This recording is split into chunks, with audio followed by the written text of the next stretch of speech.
Acha nikueleze. Yesu akiwa ndani yako atatengeneza maisha yako, nawe utabadilishwa, unakuwa kiumbe kingine.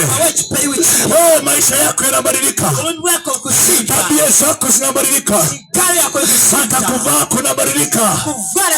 Yesu anakufundisha, Yesu anakupa neema, hata jina linabadilika. Uliitwa mlevi, hautaitwa tena mlevi, utaitwa mhubiri wa Injili.